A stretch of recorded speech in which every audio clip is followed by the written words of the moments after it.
Y vio Jehová que la maldad de los hombres era mucha en la tierra. Diga conmigo, era mucha. Y que todo designio, pensamientos, y todos los designios de los pensamientos del corazón de ellos era de continuo solamente el mal. Y se arrepintió Jehová de haber hecho hombre en la tierra, y le dolió en su corazón. Y se arrepintió Jehová de haber hecho al hombre en la tierra, y le dolió su corazón. ¿Qué vemos en Génesis?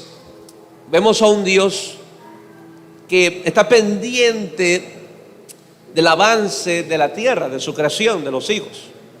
Pero también vemos a un Dios que observa muy de cerca la maldad, diga conmigo, la maldad de los hombres. Hace semanas atrás, cuando el Señor puso en mi corazón ayunar hoy, llegué a mi casa en la mañana del día siguiente, le pregunté, Señor, ¿qué hacemos frente a tanta violencia? Frente a tanta muerte y a tanta maldad que se está viviendo en el país. Y el Señor me llevó a este pasaje, y vamos a leer todo este capítulo, de qué hacer en medio de maldad, en medio de tanta violencia. Te aseguro que escondernos no, eso descártenlo. De refugiarnos en una casa y esperar que todo calme para otra vez predicar el evangelio, te aseguro que esa no es el diseño de Dios ni el deseo de Dios para con cada creyente. Así que usted va a aprender hoy qué hacer en medio de tanta maldad y de tanta violencia. Así como vio Dios creó la tierra, que había tanta maldad, creo que así también ha visto Dios sobre Ecuador y sobre Guayaquil la violencia y cómo la maldad ha crecido y ha aumentado. Amén. Es una realidad de cómo estos demonios que están detrás de tanto sicariato, cómo estos demonios que están detrás de estos carteles o del narcotráfico, no solamente está asesinando a los que fueron, son o por ahí se mezclaron con estas bandas, sino que está muriendo gente inocente que no tiene nada que ver con estos carteles, que no tiene nada que ver con estas bandas. Y podemos ver que el diablo no respeta alma, simplemente va y las asesina, y el quien se mete en el camino es asesinado. Vemos en las noticias lo que está ocurriendo en el país y en la ciudad. Pero también póngase a pensar el dolor de las familias. A lo mejor usted la escucha en la noticia y asesinaron tal, y después se entera que era parte o que fue parte de estas bandas, pero y unos dicen, otros dicen, no digo que lo diga a ustedes, pero otros dicen, es que formaba parte de la banda y era de esperarse. Pero hasta ahí llegamos. Pero nos olvidamos que Él es hijo, que Él es esposo y que es padre. Si solo nos vamos a concentrar en la maldad de la persona y vamos a ignorar el dolor de la familia, créame que seríamos una iglesia indiferente. ¿Cómo queda el esposo? ¿Cómo queda el padre de aquel muchacho? ¿O cómo quedan los hijos? ¿Me entienden? Creo que para todo padre o toda madre, hijo es hijo, y no importa cuán malo sea, seguirá siendo el hijo, y seguirá llorando por el hijo, y seguirá orando por el hijo, y creyendo por el hijo, no importa si está en la cárcel o no, si está en la banda o no. Pero nosotros como iglesia no podemos caminar en un sentido legalista, creyendo que el que asesinaron por estar envuelto en las drogas se lo tenía bien merecido. No podemos caer en ese juego religioso. Nuestra labor como iglesia, y creo que Pablo lo dijo, es orar por un país, es orar por los hombres, es orar por la salvación de una nación y de una ciudad. Y en esa oración debe estar incluido malos y buenos. Amén. Debe estar incluido el drogadicto como el sicario. Debe estar incluido como el que usa mentiras blancas, como el narcotráfico o el narcotraficante. En nuestras oraciones no pueden ser oraciones selectivas, donde yo solamente oro por el barrio porque mi barrio es más tranquilo, pero me olvido de orar por los que están en la penitenciaría porque ahí están los más malos y se lo tienen bien merecido. Creo que si llegamos a conocer a Dios, Dios desea la salvación de estos reos. Así como el vecino tuyo y como tus hijos a lo mejor o tu esposo, Dios también desea la salvación de ellos, porque Jesús murió también por esos reos. Jesús murió también por esos sicarios. Jesús murió también por esos que andan asesinando. Jesús también derramó sangre por ellos.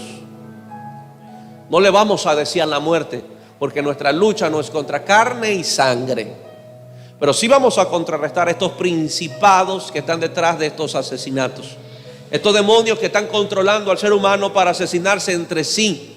Eso sí vamos a hacer, porque usted tiene que saber hacia quién va dirigida su lucha. Y su lucha no es contra carne y sangre, su lucha es contra principados. Hay principados en esta nación. Se le abrieron puertas al principado que está detrás del narcotráfico. Se abrieron puertas al principado que está detrás de tanto muerto y tanto sicariato. Pues la iglesia va a cerrarle la puerta y va a echarlo fuera en el nombre de Jesús. Amén. Nuestra lucha no es contra carne, ni tampoco es con ejército ni con fuerza, sino con el Espíritu Santo de Dios. Como decía en la oración, y el Señor puso sentir en mi corazón, ora para que se preparen para entrar a las cárceles. Espero tener una brigada que me acompañe y que diga: papá, venme aquí, vamos todos. ¿Por qué no? Pastor, es que es fácil predicar en las cárceles como otras naciones, porque no ha ocurrido lo que ha ocurrido en nuestro país. Pues bien, la gloria de Dios brillará mejor entonces. Pocos amén. Amén. Para Dios no hay nada imposible. Podemos estar ahí frente al líder de los choneros, hablarle de Jesús, él estar llorando, quebrado, y convertir a la penitenciaría y traer paz a la nación y a la ciudad. ¿Por qué no? ¿Por qué no? Dile que a tuyo, será mejor que caminemos a las buenas a la cárcel, que pueda que Dios nos meta las fuerzas ahí. ¿Me escuchó? Voy a repetir, será mejor que entremos a las buenas a las cárceles, porque o si no, el Señor nos forzará a entrar. Pregúntele a Pedro, pregúnteselo a Pablo, pregúnteselo a Silas. A lo mejor no querían predicar ahí, pero Dios permitió que entrasen, porque adentro también necesitaban ser salvos. Estaba el macedonio, que más adelante se levanta una iglesia en Macedonia, y más adelante Macedonia estaba hundida en pobreza, pero era la más generosa. Pero todo empezó por la salvación de un macedonio, y Dios lo había llevado ahí, porque ahí iba a empezar una casa de luz. Así que a Dios también le interesan las cárceles. Amén. Dios no solamente se alegra de tener los templos, Dios también se alegra ver a sus hijos que están en los templos entren a las cárceles. Amén. Así que hoy vamos a ver qué hace la iglesia en medio de un mundo lleno de maldad, de violencia, de asesinato, porque es lo que presenciaba Génesis 6. Y no nos vayamos muy lejos. ¿Se acuerdan cuando Dios llamó a Jonás? Y le dice a Jonás: necesito que vayas a Nínive, porque allá la maldad ha aumentado, hay violencia, hay muerte, son de lo peor. Y Dios le dice a Jonás: necesito que vayas a Nínive y les prediques. ¿Cómo queremos que nuestro país se salve si no somos capaces de predicarle a la maldad? Dios no le dijo a Jonás: Jonás, tranquilo, quédate en la barca, que yo voy a llevar a otro por allá que le predique para que tú no tengas terror. No, le dijo: Jonás, agarra el barco y se va para Nínive. ¿Y sabe lo que deseaba Jonás? Lo que muchos desearían: que se mueran. Se lo tienen muy merecido por mal los que están presos, que están en las cárceles. Y Dios persiguió a Jonás hasta que el hombre tomara la decisión de entrar a Nínive y comenzar a predicar. Si Dios te dijera: entra a la cárcel, Usted agarraría un bus y se trasladaría para otro lado.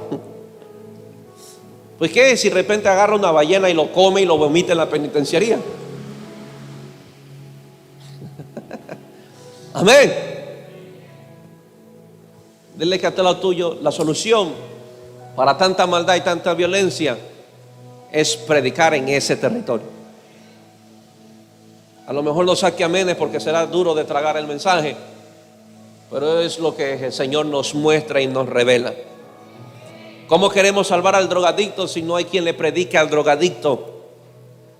¿Cómo queremos salvar al adúltero si no hay quien predique al adúltero? ¿Cómo queremos salvar al fumón o al alcohólico si no hay nadie que le predique al alcohólico? ¿Y cómo queremos salvar al sicario si no hay nadie quien le predique al sicario? Amén. ¿Cómo queremos salvar a los narcotraficantes si no hay nadie al que le predique el que contrabanda las drogas? Amén. Dios deseaba la salvación y envía a Jonás a predicar a los malos de Nínive. Y solo, no hubo una brigada que lo acompañara. Solo el hombre se fue a Jonás y predicó bravo y molesto. Imagínate el líder de los choneros en Nínive, cómo habrán recibido el mensaje de Jonás. Imagínate el líder de las bandas de allá que se manejaban en Nínive, el contrabando, los narcotráficos, el contrabando de armas. Y Jonás predicándole y diciéndole: si usted no se arrepiente, va a venir juicio sobre Nínive, pero hay un cielo que le espera. ¿Me entiende? Y todos los más malos se convirtieron en simples gatitos, donde todos corrieron a humillarse porque escucharon el mensaje de Jonás. Y Dios le dice a Jonás: Jonás, ¿no has visto ahora a los malos de la Nínive? ¿No has visto ahora a los malos de la Peni? Mira cómo se han humillado, mira cómo están llorando. Diles que tengo misericordia, que los voy a salvar, que tranquilos, que no los voy a matar. ¿Me entiendes? Pero eso no sucederá si no se levantan los Jonás.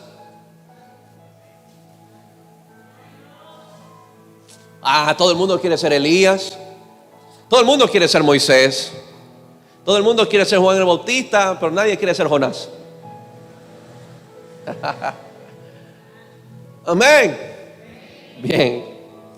Y yo oro para que se levante hoy los Noé,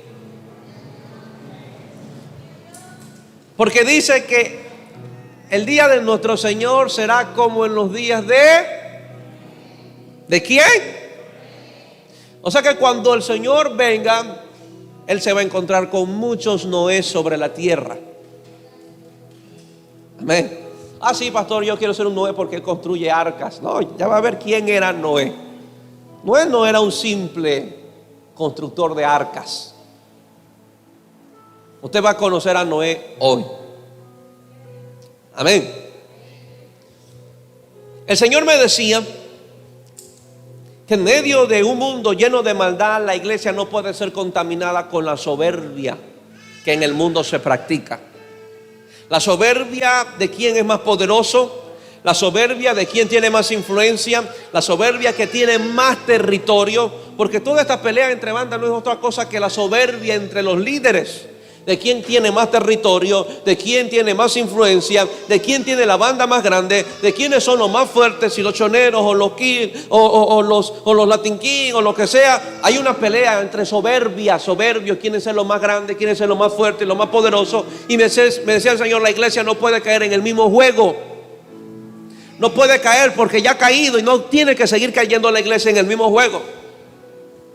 ¿Por qué digo? Porque hay pastores que se pelean. ¿Quién tiene la iglesia más grande que la otra? ¿Quién es más famoso por las redes que otro? ¿Quién tiene la iglesia más grande, más próspera? Y si ponen la iglesia a 2 cuadras, ¿qué le pasa? ¿Por qué pone la iglesia en 2 cuadras de mi iglesia? Esto no es ético, esto es inmoral. ¿Y qué le pasa? Y comienzan los hermanos a reclamar a las iglesias que están a la cuadra, a la esquina. No es otra cosa que caer en el mismo juego de la soberbia que en el mundo se mueve. Y de pastores hay muchísimos. Creo que hay más bandas ministeriales que la de los choneros o los Latin King. Peleando territorio entre pastores, peleando territorio entre iglesias. Y tú no puedes poner una iglesia cerca de otra iglesia porque te mandan al diablo. ¿Me entienden? Porque lo primero que piensan es que le vas a quitar las almas. Y los de tu banda se van a la otra banda. Eso no es ni cristiano. Un día le dijeron a Jesús: Jesús, mira, ¿qué hacemos con ellos? Porque andan predicando en tu nombre, pero no son parte de nosotros. Jesús que le dijo: déjalos que sigan predicando. Eso no entró en el vandalismo espiritual o el vandalismo religioso que hoy muchos ministerios están metidos.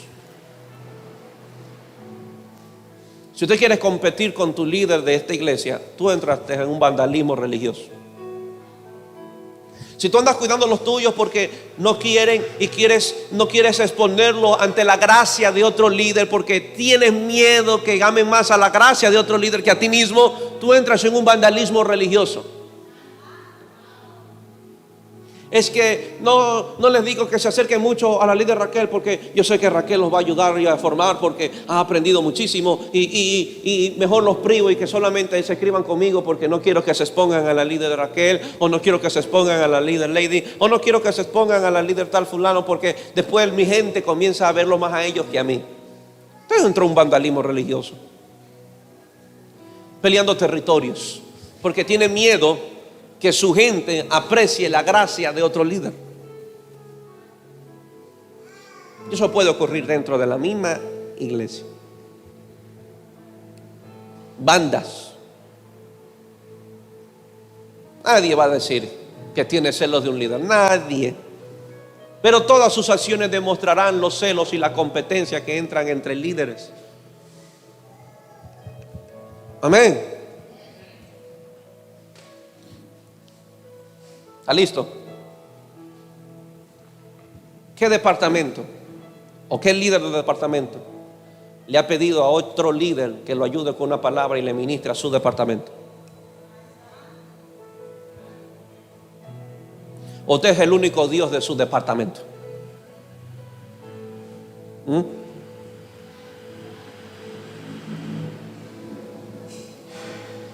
Usted empezó con ese departamento y muere con ese departamento. Usted está muy mal. Usted tiene que apreciar las gracias de sus hermanos.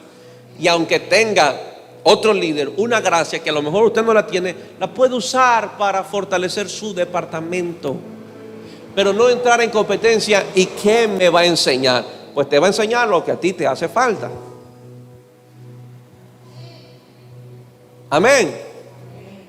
Líderes, inviten a otros líderes. Dígale: hermano, ¿será que usted me puede compartir un día? Voy a reunir a mi departamento. ¿Nos puede dar una corta palabra de lo que usted ha aprendido? Y líder de acá, ¿puedes ayudarme acá? ¿Puedes ayudarme en una oración? Somos un cuerpo. El meñique necesita el dedo gordo y ninguno de los dos andan peleando.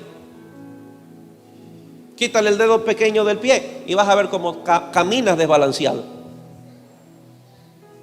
Entonces, toda esta pelea de territorios no es otra cosa que el reflejo de la pelea de territorios de la misma iglesia, de mismos ministerios, de los mismos departamentos. Amén. Hay líderes que a su gente no le acerca al pastor. Y esto empiezo con la cabeza de cada liderazgo de cada departamento. Hay líderes que no exponen a su gente al pastor. Son dos cosas: o el mismo líder no se expone al pastor, o tiene celos de que su gente conozca al pastor, o que tengan miedo que su pastor actúe de una manera diferente y su líder con otro espíritu. ¿Me hago entender? ¿Amén o no amén? Usted conoce a su pastor, que yo no tengo problema de alquilar un bus y decirle a la iglesia: vámonos para Quito. Lo he hecho por 7 años. No tengo problema de decirle: vámonos a la iglesia Maranata Sur, vámonos a la iglesia de Maranata Norte, Fabricio. y que ellos prediquen o que predique el padre Freddy. Yo no tengo ningún problema con eso. Porque yo no puedo caer en el mismo juego que el diablo está trayendo sobre mi nación, peleando territorios, creando un vandalismo. Y de la cual el país está enfermo de esos vandalismos religiosos. La iglesia de las faldas largas solo ataca la iglesia de los pantalones. Y lo satanizan. Y que ese líder está mal. Son bandas religiosas. Y la iglesia no puede caer en el mismo juego de la maldad que ha caído el mundo. Y esas bandas, aún en los políticos. Medio uno llega al presidente y comienzan los políticos a caerle como piraña, denigrando, desprestigiándolo para ellos verse mejor. Son vandalismos. Y que Dios libre a esta iglesia de caer en esos vandalismos religiosos. Amén. Amén o no amén. A lo mejor yo con muchos departamentos no tengo un trato directo. Tengo a mis líderes que tratan directamente con ellos. Pero doy gloria a Dios porque hay ciertos líderes que no tienen ningún problema exponer a su gente al trato directo del pastor. Porque una cosa es yo predicarle aquí a todo el mundo, y otra cosa es sentarme con su departamento. Estoy buscando la forma de cómo reunirme con todo el liderazgo para traer orden. Usted no puede caer en un vandalismo. Amén o no amén. Amén o no amén. ¿Por qué digo esto? En medio de un mundo de maldad había un hombre, diga conmigo, lleno de humildad. Génesis 6:8. Pero Noé halló gracia ante los ojos de Jehová. Voy a repetir. Pero Noé halló gracia ante los ojos de Jehová. Voy a repetir. Pero Noé halló gracia ante los ojos de Jehová. Había un hombre que no había sido contaminado por la soberbia del mundo.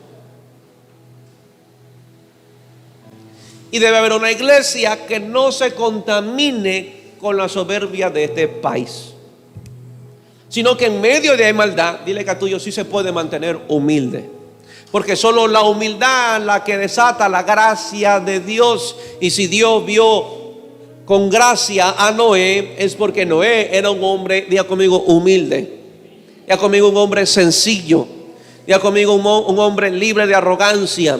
Y diga conmigo, un hombre libre de competencias. Amén. Aún en medio de esta maldad debe haber una iglesia y levantarse una iglesia humilde, que aprecie las gracias de otros, que aprecie lo que Dios ha colocado en otros, que aprecie la gracia de sus hermanos. No tengo problema con colocar un hijo y que ministre en la iglesia. Obvio que primero tiene que darme testimonio. Yo no tengo problema que venga Raquel y recoja las ofrendas. No tengo ningún problema de eso.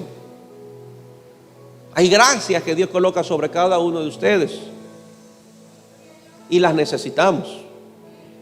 Amén. Verso 9. Estas son las generaciones de Noé. Diga conmigo, esto tiene que haber. Diga conmigo, una iglesia como esta. Diga, repita conmigo, una iglesia como esta debe haber en este tiempo. Estas son las generaciones de Noé. Noé, varón justo y era perfecto en sus generaciones. Con Dios caminó Noé. Si hay algo que se necesita en este tiempo que estamos viviendo en este país, un país que ha sido contaminado por la violencia y la muerte, el narcotráfico, es una iglesia que aprenda a caminar en los caminos de Dios. Diga conmigo, yo tengo que caminar con Dios. Diga conmigo, yo tengo que caminar con Dios. Diga conmigo, yo tengo que caminar con Dios. Porque esa es la base de la victoria que un día tendremos frente a tanta maldad. Una iglesia que no una iglesia que no camina con Dios, Dios no la puede usar. Dios no la puede usar para cambiar el rumbo de una nación. Dios no la puede usar para cambiar el rumbo de una ciudad. Dios no la puede usar para cambiar el rumbo de una ciudad, de un barrio, de una familia. Si tú quieres cambiar el rumbo de tu familia, tú tienes que aprender a caminar con Dios. ¿Saben por qué Dios escogió a Noé? Porque es el único que registra que caminó con Dios. Y dijo Dios, bueno, este ha caminado mucho tiempo conmigo, voy a usar para cambiar, para alterar el rumbo de un mundo. Amén.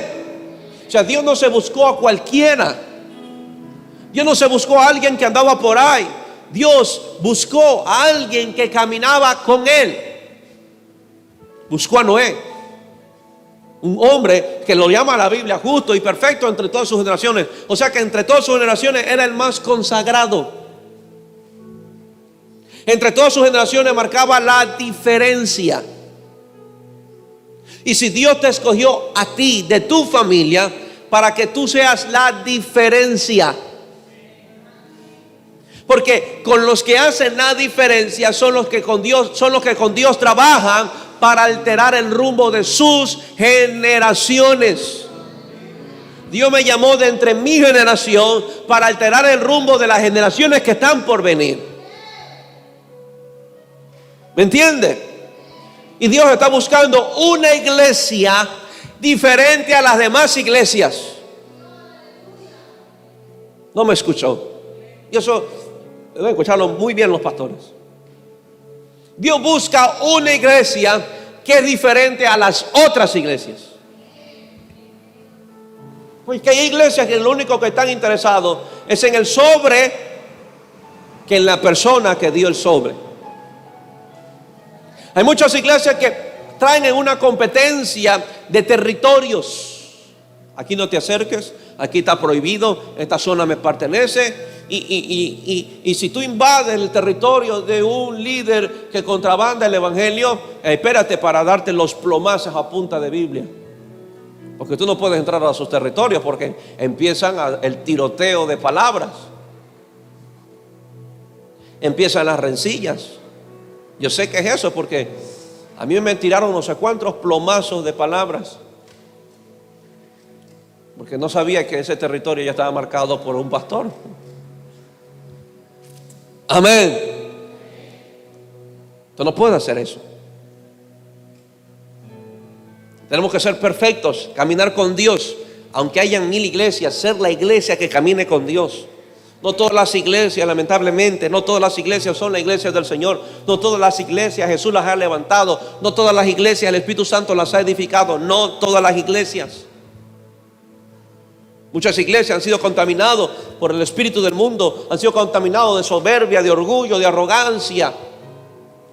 Pero Dios busca una iglesia que camine con Dios para escogerla, para cambiar el rumbo de una nación.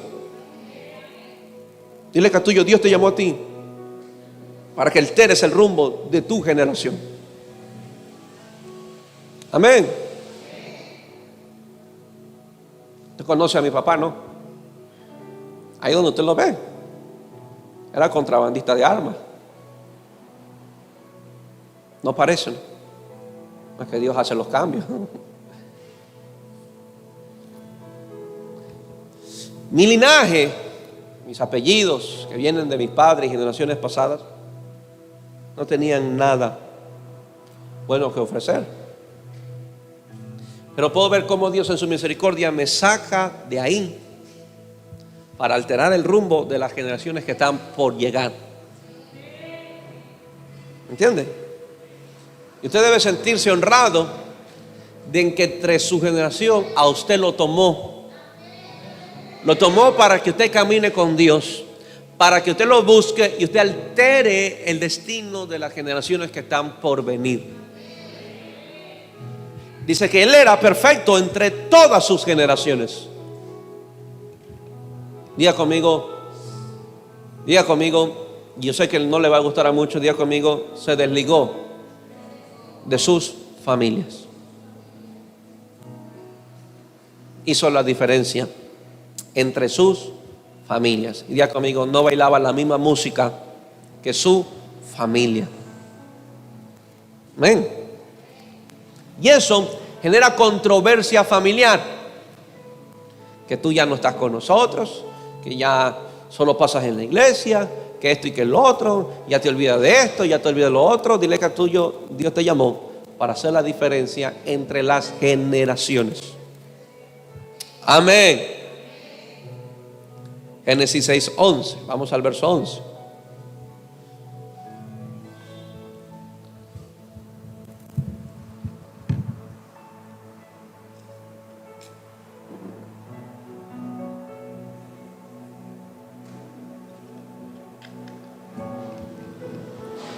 Verso 11. Y se corrompió la tierra delante de Dios. Y estaba la tierra llena ¿de qué estaba llena la tierra? ¿De qué? Lo que estamos viviendo. Y miró Dios la tierra, y aquí que estaba corrompida, porque toda carne había corrompido su camino sobre la tierra. Dijo pues Dios a Noé: he decidido el fin de todo ser. Dura decisión, porque la tierra está llena de violencia a causa de ellos. Demos gracias a Dios porque Dios no ha destruido mi país. Porque si hubiésemos tenido en el tiempo Noé, nos caía otro diluvio. Creo que hoy hay intercesores que están deteniendo el juicio de Dios contra la tierra.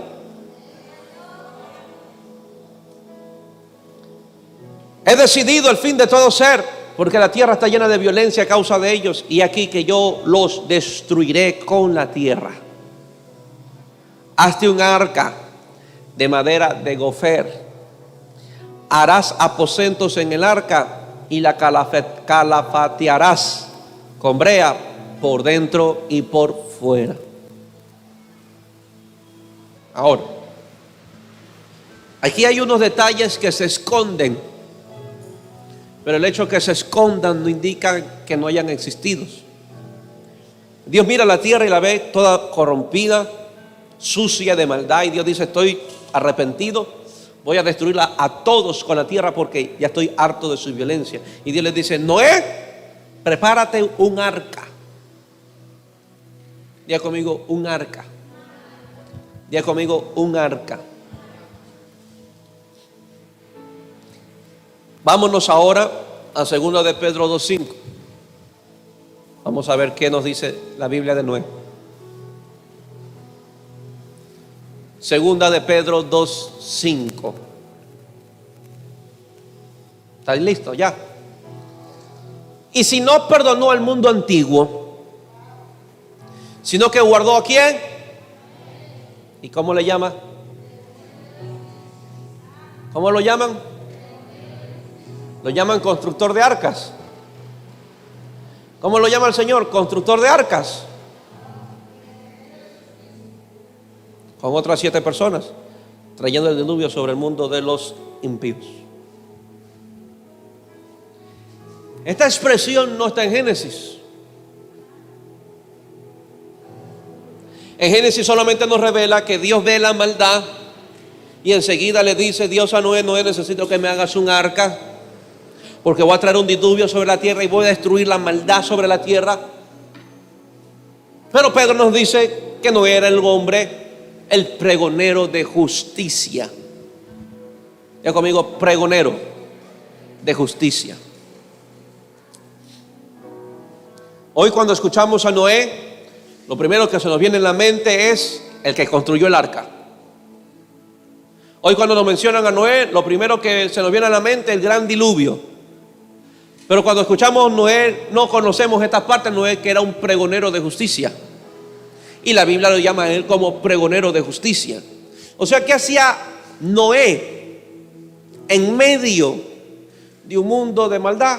Predicar. Diga conmigo: predicar. O sea que el evangelio se predicaba no solamente desde a partir de Mateo, se predicó desde muchos años atrás. Y Noé ante el cielo es constituido o es señalado como un pregonero de justicia. Qué interesante que en medio de maldad, que en medio de violencia, en medio de inmundicia, había un hombre que pregonaba justicia. Diga conmigo: un hombre con los pantalones bien puestos para predicar a los más malos de los malos. Amén. ¿Cómo haber sido la maldad? Que Dios haya querido mismo eliminarlos. Ha de haber sido bien enorme la maldad que había en la tierra en ese entonces. Diga conmigo, pero había un hombre. Diga conmigo, había un hombre que estaba pregonando justicia. Aquí Dios no fue injusto y que no le dijo a nadie de que iba a mandar un diluvio, porque si no, toda esa gente hoy estaría echándole la culpa a Dios. ¿Me entiende? No es que esta gente no sabía que algo iba a venir, o no es que esta gente nadie les predicó que eran malos. De ninguno, nadie está en el infierno echándole la culpa hoy a Dios. Sino que años atrás, unos dicen que Noé predicó entre 100 a 120 años justicia. Entre 100 a 120 años predicó justicia. Muchos teólogos dicen eso. O sea que el hombre se armó de valor y andaba por las calles de la tierra hablando acerca de la justicia de Dios, predicándole al malo, al más malo, al líder de esta banda, al líder de la otra banda, al líder de este, el otro, el otro, diciéndole: hay justicia, Dios va a traer juicio, y si no se arrepiente van a morir. Si no se arrepiente, en el diluvio lo va a coger. Y como todos y como hoy, muchos se burlaban del mensaje de Noé, porque dice en los evangelios que como en los días de Noé será la venida de nuestro Señor. ¿Y qué había en los días de Noé? En los días de Noé se estaba predicando justicia. En los días de Noé había un hombre que estaba predicando, pero en los días de Noé también había hombres que se estaban burlando. Se daban a fiestas, a casamientos, y dice: y así será la venida del Señor como en los días de Noé. O sea, nadie que irá al infierno le echará culpa a Dios de que Dios no les avisó. Amén. Pero la encargada o los encargados a avisarle a estos malos somos nosotros.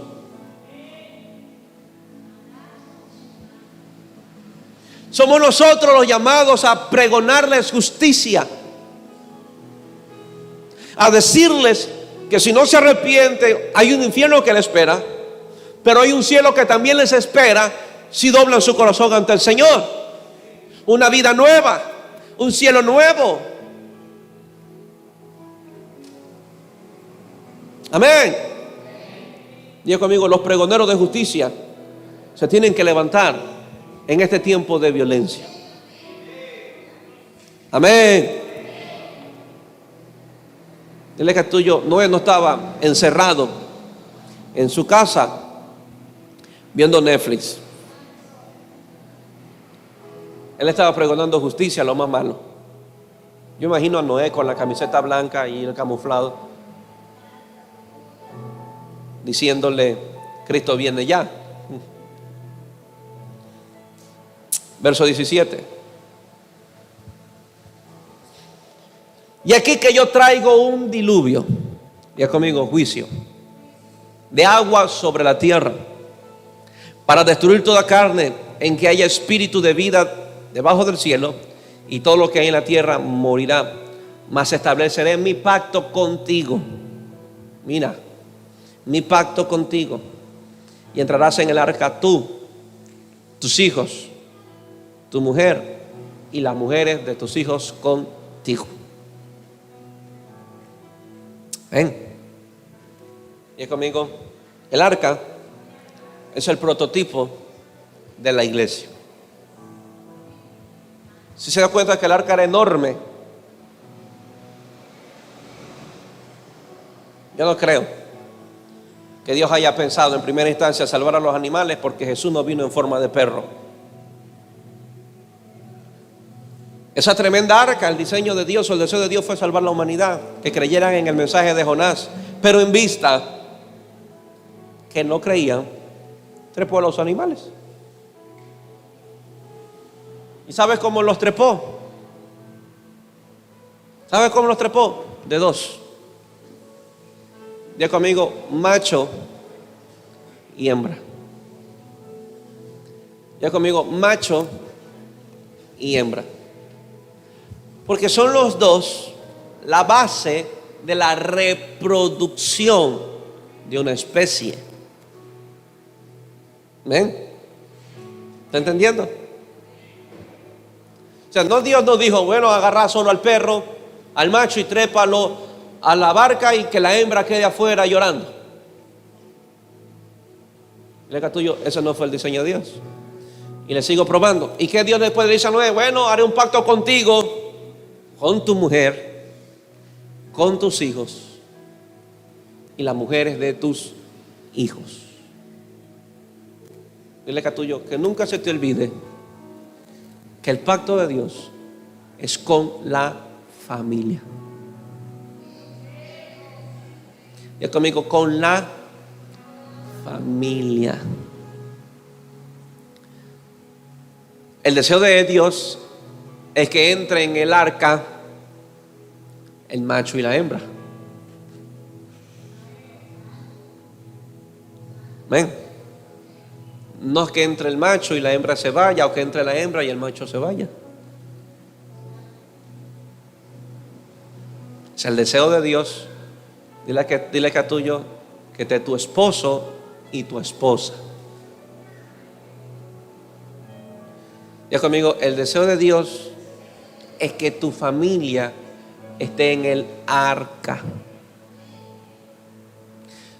O sea que la iglesia es un lugar de familias.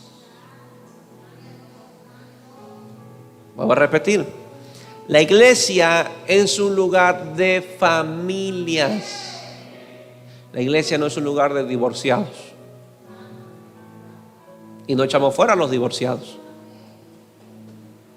Pero Dios piensa siempre en familias enteras. Tu esposo, tu esposa, tus hijos, las mujeres de tus hijos, tus nietos un día. ¿Sabe lo que Dios quería meter en ese arca? Diga conmigo, familias enteras.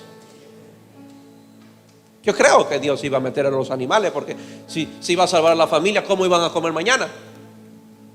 Pero es muy posible que Dios quería también que entren de a dos, el esposo y la esposa. Porque el primer arca que se construyó fue el huerto del Edén, y ahí caminaron de a dos, Adán y Eva.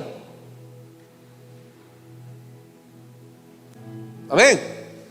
Diga conmigo, pero hay un pacto que se establece en estas familias.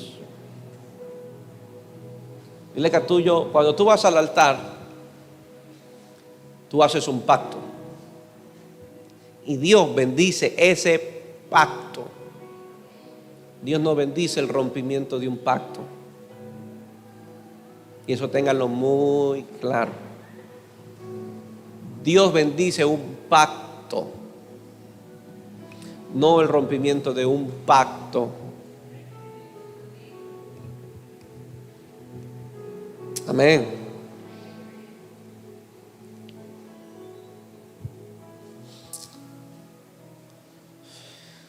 A veces veo muchachos, a veces andan cerca de uno y de repente escuchan el caso de otros que se casaron. Me pasó ayer un hijo, oh sí, fulano y sultana se separaron, se fueron, y enseguida sentí la expresión de los hijos que estaban alrededor de uno. Y yo decía entre mí, Señor, será mejor que les hables para que se den cuenta de la importancia de casarse bien. Porque algunos creen que casarse simplemente es con el príncipe azul y que eso ya es todo. O creer que ya un hombre esté listo porque es bonito por fuera. Muchachas que creyeron que lo bonito de por fuera era lo que necesitaban, pero cuando se casaron se dieron cuenta que era un vagoneta, un irresponsable, un inmaduro, inestable, que nunca se desligó de la falda de su mamá, hombre que no le gusta trabajar, Y después se rompe eso. Y uno hace la pregunta, ¿y no era el príncipe? ¿Y no era el hombre con el cual se rebeló ante todo el mundo y ante con Dios? ¿Sabe lo que el diablo hace? Se burla de esos matrimonios. ¿Y sabe lo sutil de Satanás? Él te hace creer que él es para un día reírsete en la cara diciéndote nunca fue.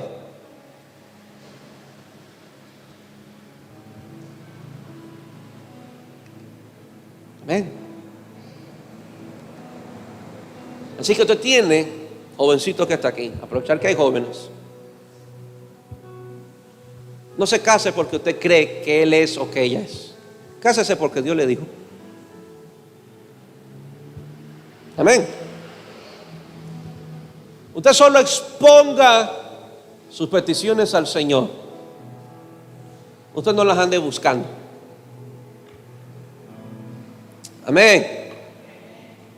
Dile que a tuyo, tú solo expon lo que tú quieres al Señor y Él solito traerá a la persona.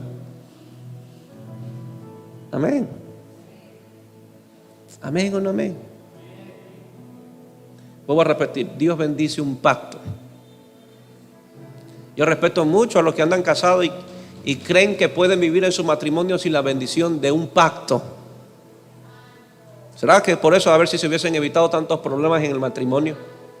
Porque creían que podían funcionar solamente con la aprobación civil y no con la bendición de un pacto del cielo.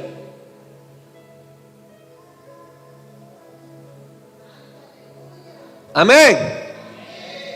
Muchos caminan, creen que eso no es importante, que el pastor los bendiga en su matrimonio y que pueden funcionar tranquilamente solamente porque firmaron un papelito en el civil y creen que eso ya es todo para que su matrimonio viva estable. Hoy muchos se han roto por eso, porque menospreciaron. Y escúcheme bien y háganle escuchar este audio a todos los que están aquí y no se han casado por la iglesia, porque viven menospreciando la bendición de Dios sobre un pacto. Esto debería darle el corazón y donde están sentados.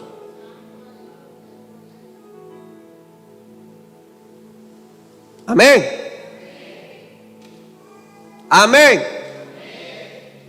Lo primero que usted debe de pensar al casarse es buscar la bendición de Dios, no tener hijos.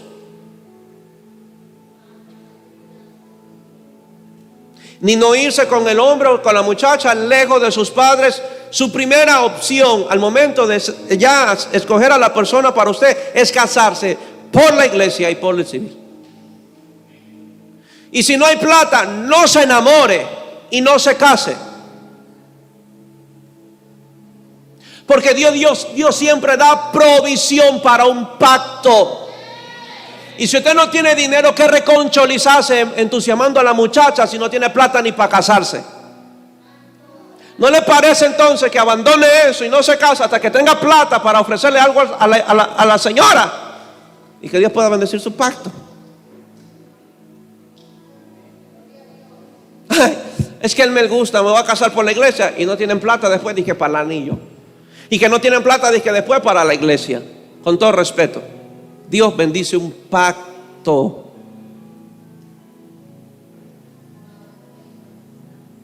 Y si un muchacho le dice, oye, quiero casarme contigo, dígale, ¿usted tiene plata para casarnos por la iglesia? No, entonces deje de estarme fregando. Búsquese otra vaga y ociosa, porque yo no. Porque yo quiero la bendición de Dios. Y si jovencito, usted no tiene plata para casarse, deje de estar hecho el gallo bello, tirando beso a una, tirando beso a otra, sonriendo a una, sonriendo a otra, que yo echo fuera ese gallo bello de aquí. Adán no fue ningún ocioso, irresponsable, vagoneta ni faldero. Gracias a Dios no tenía mamá Adán. Tenía un huerto que ofrecer. Y si padre, usted ve a su muchacho inquieto, ya dele oficio. Porque no es posible. Padre eterno, esto pasa en los ayunos, siempre pasa en los ayunos. No es posible que la muchacha quien a usted le gusta, ya sufrió con sus padres porque vivió en escasez, no es posible para que tú le sigas dando pobreza. No es posible eso. Por eso se hubiese quedado con los padres para seguir pobre. Se hubiese quedado con los padres. Y las muchachas, educadamente le voy a decir, falta de sabiduría.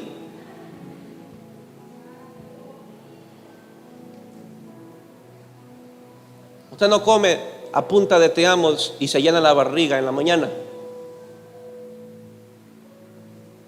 Así que deje de estar pensando en las nubes. ¿Me entiende? Deje de estar pensando en las nubes. Escoja bien.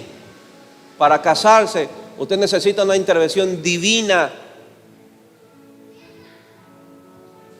Lo prometí a mi esposa. Te voy a dar una mejor vida que la que tus padres te dieron. Y hasta el día de hoy creo que la voy cumpliendo por la gracia y el favor de Dios. No es posible que usted se casa para seguirle dando pobreza.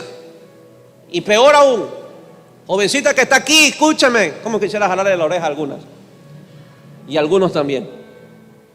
Si tu madre te dio todo, ¿qué te haces enamorándote de un vago?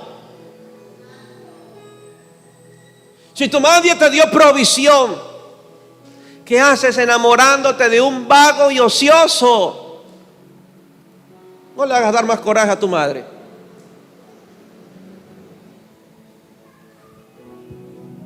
Es que el amor cubre multitud de errores, pero no cubre la pobreza, porque la pobreza es pobreza y te va a hacer sufrir.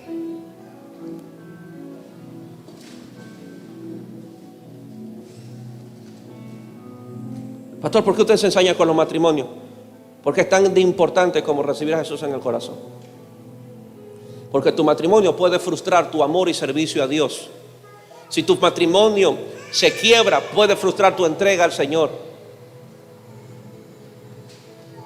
Amén. Vuelvo a repetir. Aquí yo traigo diluvio. Verso 18: más estableceré mi pacto contigo y entrarás en el arca tú, tus hijos, tu mujer y las mujeres de tus hijos contigo. Diga conmigo, una familia entera. Diga conmigo, una familia entera. Dios hace pacto con familias. No rompan el pacto. El diablo podrá ser muy diablo, pero busquen a Dios para que ese pacto se mantenga vigente. Entrarás, dice, tú entrarás al arca con tu mujer, con tus hijos. Y todo lo que vive de toda carne, 2 de cada especie, meterás en el arca para que tengan vida contigo, macho y hembra serán.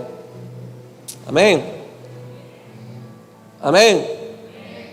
La maldad empieza cuando los matrimonios empiezan a ser destruidos.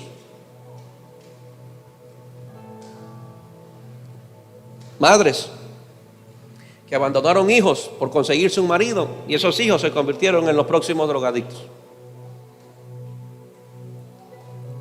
Porque sin darse cuenta permitieron que el diablo entrara e hiciera de las suyas en un matrimonio para desligar a los hijos de un pacto que Dios establece en un hogar y para dar permiso a Satanás a que destruya a esos niños.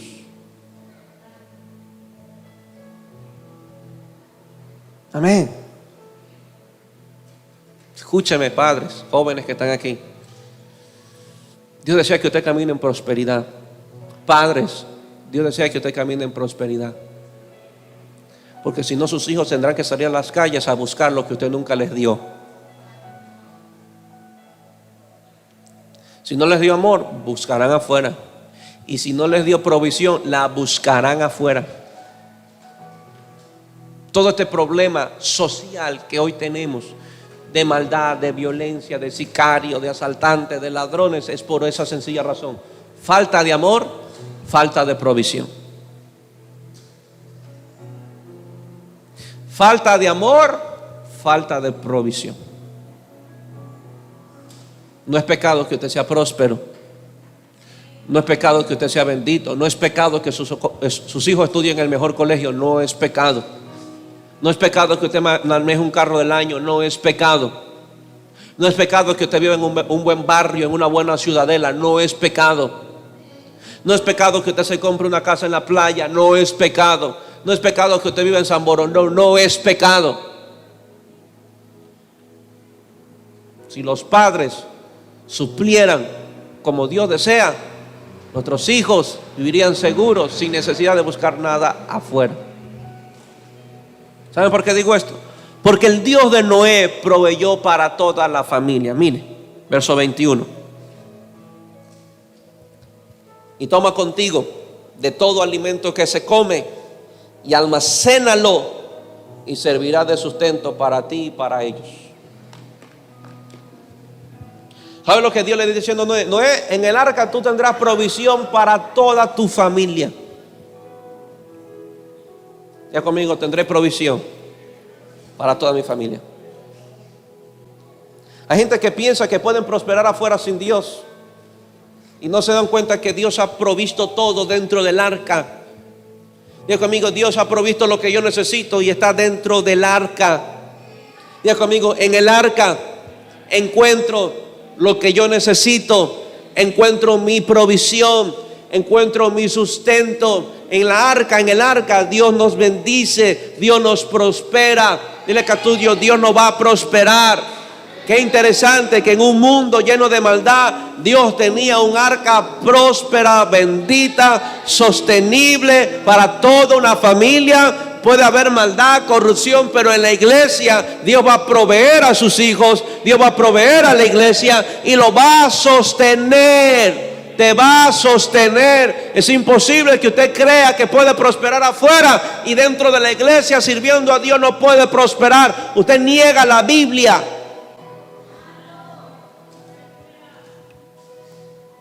Usted negaría lo que Dios ha dicho. Diga conmigo, Dios me va a prosperar aquí. Y diga conmigo, y en el arca es el mejor lugar, el más seguro, diga conmigo, para cualquier diluvio. Y aquí no está Noé, aquí está Diago nada más.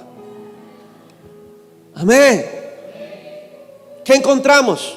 Una iglesia humilde, una iglesia que pregona justicia, una iglesia que cuida a la familia, que entra en pacto y en bendición, y una iglesia sostenida por Dios dentro del arca. Así vamos a funcionar dentro de tanta maldad. Mantengámonos humildes, sencillos. No entremos en vandalismo religioso. 2, pregonemos justicia a lo más malo. 3, cuidemos nuestra familia. Y 4, encontraremos la bendición de Dios en el arca. Póngase de pie.